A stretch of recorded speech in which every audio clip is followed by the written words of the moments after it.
UP की 10 विधानसभा सीटों के लिए उपचुनाव होने हैं। तारीखों के ऐलान से पहले सियासी पारा बढ़ने लगा है। इस बीच उपचुनाव को लेकर आज दिल्ली में हाई लेवल मीटिंग होने जा रही है। इस बैठक में टिकट बंटवारे और चुनावी रणनीति को लेकर चर्चा हो सकती है। बैठक में बीजेपी के राष्ट्रीय अध्यक्ष जेपी नड्डा और अमित शाह मौजूद रहेंगे।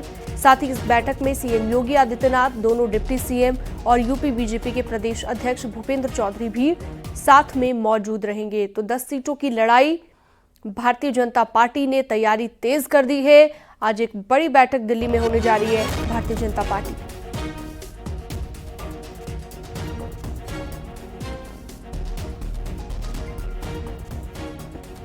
तो यूपी में होने वाले उपचुनावों को लेकर काफी महत्वपूर्ण इस मीटिंग को माना जा रहा है। जेपी नड्डा खुद इसमें मौजूद रहेंगे, अमित शाह भी, और साथ ही उत्तर प्रदेश के मुख्यमंत्री योगी आदित्यनाथ इस बैठक का हिस्सा होंगे। उपचुनाव को लेकर ये बड़ी बैठक मानी जा रही है। तैयारी अब से ही शुरू कर दी गई है। दूसरी तरफ समाजवादी पार्टी की तरफ से पहले ही उम्मीदवार घोषित कर दिए गए हैं। करहल से तेज प्रताप यादव को मैदान में उतारने का ऐलान किया गया है।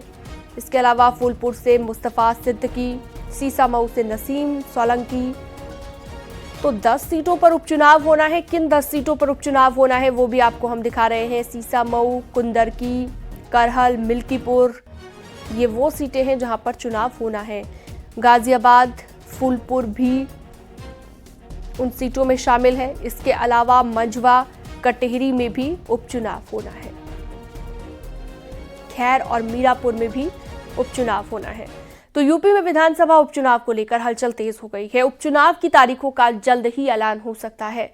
आपको बता दें कि यूपी में 10 सीटों पर उपचुनाव होना है, जिसमें करहल, मिल्कीपुर, कटेहरी, कुंदरकी, गाजियाबाद, खैर, मीरापुर, फूलपुर, मंझवा और सीसामऊ सीट शामिल है।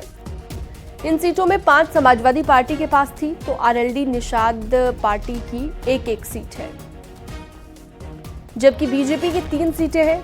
इस चुनाव में सत्ता पर काबिज भारतीय जनता पार्टी और समाजवादी पार्टी मुख्य रूप से आमने सामने नजर आ रही है।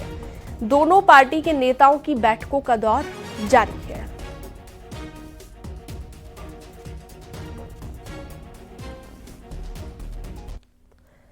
गोरखपुर में सीएम योगी आदित्यनाथ ने एक बार फिर से एकजुटता का संदेश दिया है। सीएम योगी ने कहा कि जब हम संगठित रहेंगे तो सुरक्षित रहेंगे। उन्होंने कहा कि हमें उन पाखंडों से दूरी बनाकर रखनी है जिसके चलते गुलामी का दंश झेलना पड़ा।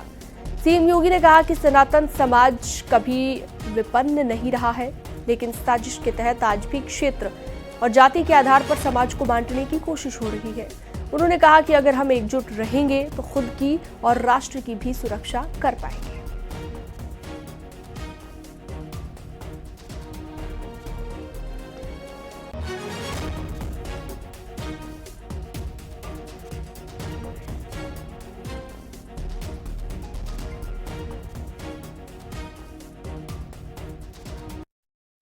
मानव जाति का ये दायित्व बनता है। हम मानव बनना चाहते हैं या दानव बनना चाहते हैं? मानव बनना चाहते हैं तो भगवान राम के पथ का अनुसरण करिए। छुआछूत और अस्पृश्यता से दूरी बनाइए। समाज को एकजुट करिए। संगठित रहेंगे तो सुरक्षित भी रहेंगे। देश को भी सुरक्षा प्रदान कर पाएंगे, स्वयं को भी सुरक्षा प्रदान कर पाएंगे। जहां कहीं भी ये समाज कभी भी विपन्न नहीं रहा। हिंदू समाज, भारत का सनातन समाज कभी भी विपन्न नहीं रहा। यह बल, बुद्धि और वैभव में सदैव दुनिया के अंदर अग्रणी रहा। लेकिन साजिश के तहत विभाजनकारी ताकतें इसी समाज के अंदर रह करके जो इसे समाज को जाति के नाम पर, क्षेत्र और भाषा के नाम पर, मत और संप्रदाय के आधार पर बांटने का जो पाप उन लोगों ने मध्यकाल में किया था, उसी के विषाणु आज भी यत्र तत्र हम सबके सामने बिखरे पड़े हैं। ये लोग अपने स्वार्थ के लिए फिर से समाज को बांटने का पाप कर रहे हैं।